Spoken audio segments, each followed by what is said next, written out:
Girl Jasmine back when I'll be on the channel. Yes, ma'am. Yes, sir. Okay. Yes, ma'am. Yes, sir. Okay. Let's go. Let's go. Let's go.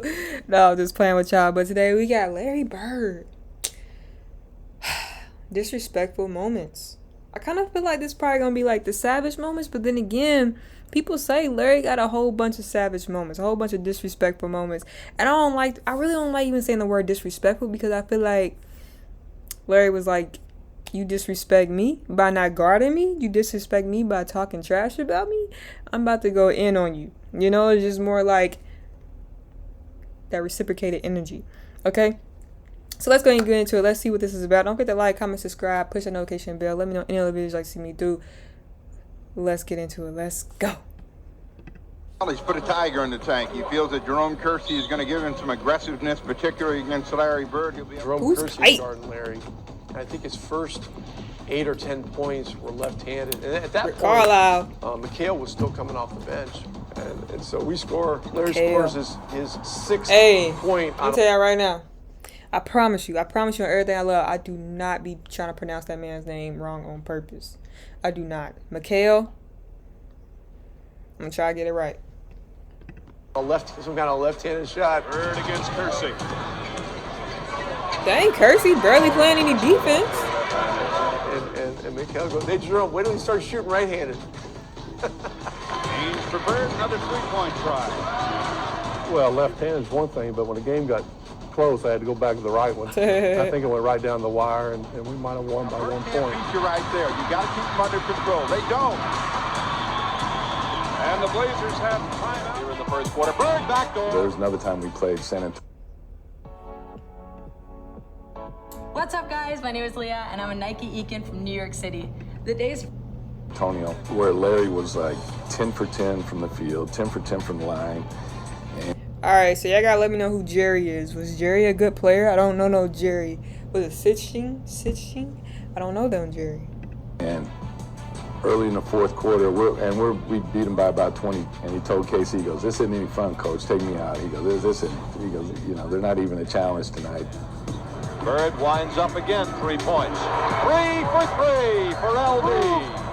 LB. And of course, as luck would have it, Larry Bird has an unbelievable night. Every shot he took, Irving is guarding him.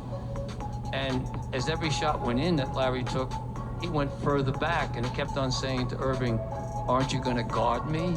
That's crazy. I mean, okay. Let me break it down to y'all real quick. And I love when y'all talk to me in the comments because I love when y'all either school me, correct me, give me feedback. I love that. And forget anybody else who be like, yo, quit asking us questions, because I love the interaction that we have, especially when it comes to LB, Larry. It blows my mind every single time I watch a video about Larry Bird, because against every single great person, great NBA player, legend, superstar, Larry Bird makes them look like they was not that. Because just then, on these last 2 clips, you had Julius Erving, Dr. J guarding him, right? And Dr. J looked like his feet could not move at all. Larry literally flew past him on the first one for a dunk.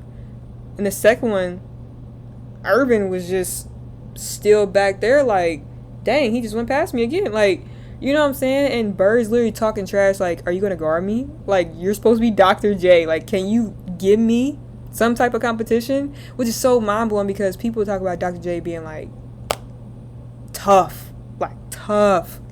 But then when I see highlights, it's like, or was just Larry that dang good?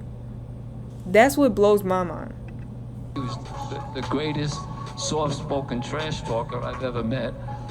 Finally, it got too much, and I look up and I see them choking each other. What? That always stands out to me about Larry was his he looks good. Unwavering confidence. I mean, he had a level of confidence that was far superior to the rest of us. And I think that we were all very confident people. He's trying different kinds of shots this year than he did any time in his career. We just didn't think we were going to lose. And we lost some games throughout the year. I can remember one in particular where I was mad at Kevin and Bill before the game. They were messing around in Dallas, And I was very upset, so I went out and I told him, I don't need you guys. I'll win it by myself. Woo! I score 50 and we lose. No, I like that mentality, though. Because his mentality was, we have a game. Stop playing around. We have a game. Let's take it serious. This is our job. He was mad about that because he's like, I want players who's going to take it serious type thing, right? But then again, that I don't even want to say selfish mentality, because I feel like that also was a good teammate to, like, just to remind them, like, yo, we're here for a job. Like, we're here to win. Y'all playing around, we're not gonna win. Puts more pressure on him to have to take over. And at the end of the day, you really can't do everything by yourself, especially when it's a team sport. But dude dropped 50. That's crazy. I can only imagine how he was that game. I gotta watch the highlights of that game. But I made my point. You did. About Xavier McDaniel.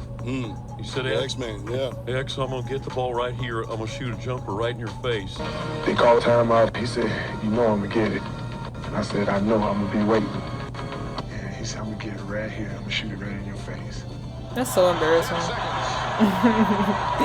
That's so embarrassing. He tells you to play and does it. That's so freaking embarrassing. And he came out with about that exact spot and shot a shot right in my face. And, you know, he was like, I didn't mean to leave 2 seconds on the clock. He wanted to shoot it with 0 seconds on the clock. I walked back to the sideline. Up to Vincent. He's got McHale.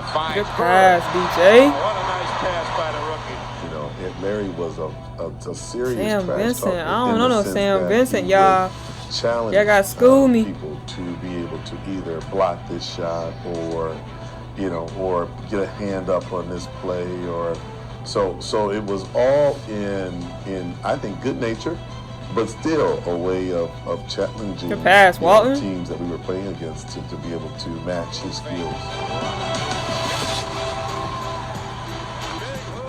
I'm not a limelight type of guy.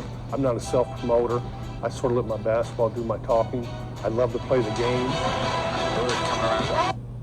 He let his basketball do the talking. Even though people get on him all the time about trash talking, and I always say this, you can trash talk all day as long as your skills back it up. All day. And literally, that's what Larry did.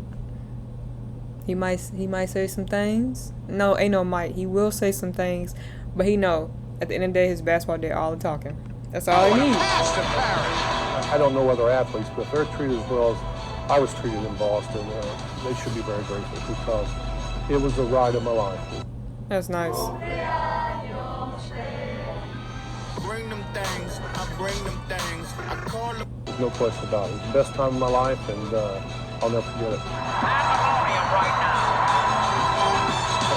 When a guy is literally coming up the court, calling his shots, and, you know, Bird talked a lot of trash. And that's in New Orleans. That's in New Orleans. In that game, we're on the free throw line, and he's like, he literally says, left side over across the 3, and you're listening to him. That's a tough Is that feeling. Doc Rivers right there on the Hawks? Quick question: was Doc Rivers good at basketball? That's all I gotta ask. Let me know.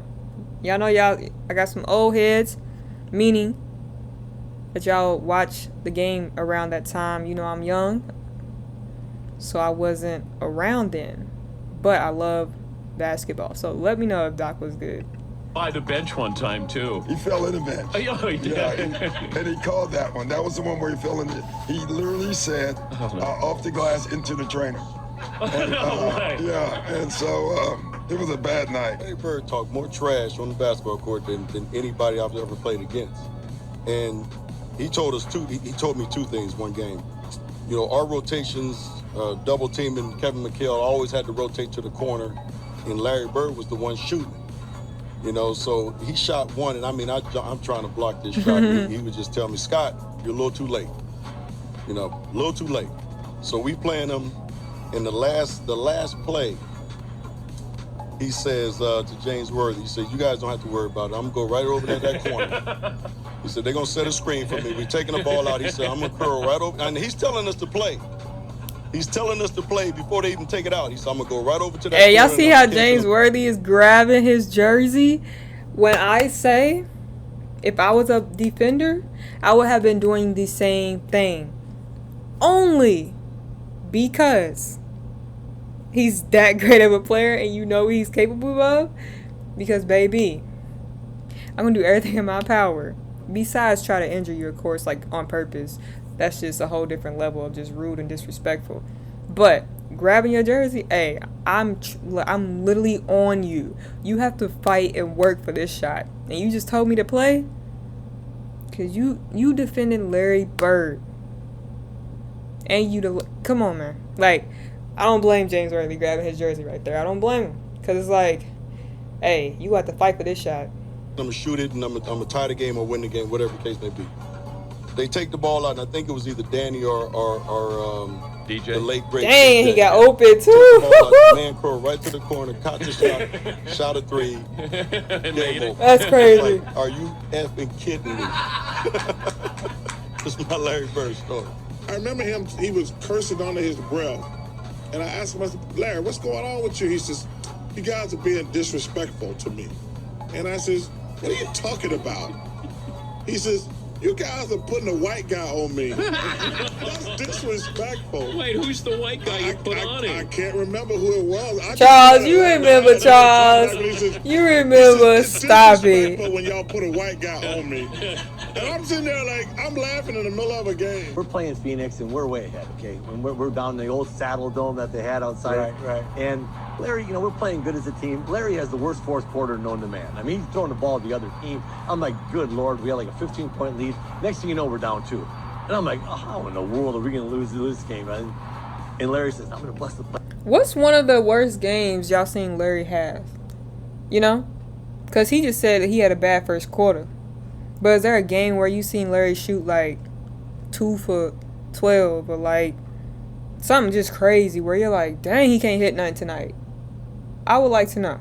Because, I hear so many stories of Larry on point, triple doubles, double doubles, etc., etc. But I never heard anybody say like, oh, Larry had like this bad game where he was like 0 for 10.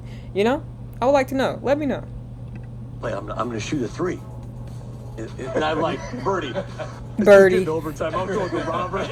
Robert, we need to get into overtime, man. Try to get this ship right because we're sinking, man. So, Larry not only tells me that, he walked by the bench and says, typical Birdie, just real slow, fixing to bust a 3 on your guys and go home. And so he breaks the play. Maxwell waits. Maxwell gets it to Bird. On 1 foot. On 1 foot. On 1 foot. Stop playing with him. That was Birdie. And he had the confidence, man. That dude had so much confidence. Gotta love it. The coaches, he talked to everybody. He was talking trash all the time, man. But fun. Great competitor, man. He's salty. Hey, I've been salty too. Because we done held you to a nice little night. You know what I'm saying? You weren't doing too much on us. And then you come and hit the game with on 1 foot? Dang. That's tough. We do have video of this. It lasted about 9 days as a matter of fact. Okay, Kevin, 56 points. This was me getting 56 there against Detroit. That's something you don't see often right there. Was a skinny Quinn Buckman. And there I go, getting 56, feeling pretty good about myself. And it was 9 days later. As a matter of fact, towards the end of the game, Larry came up to me and said, I said, I'm going to come out. Minute and a half or 2 minutes ago in the game. Larry said, were you crazy? I said, I'm had enough, man. We're ahead. And he goes, if I get that hot, I'm not stopping. Well, 9 days later, he got that hot. I said, you stop me. He said, no. So that's it for this video. Yeah, I don't blame. I ain't stopping either. I'm trying to get 60. I'm trying to keep going. But hope you guys enjoy this video. Talk to me down below in the comments. Don't forget to like, comment, subscribe. Let me know any other videos you'd like to see me do. That being said, see you guys next video.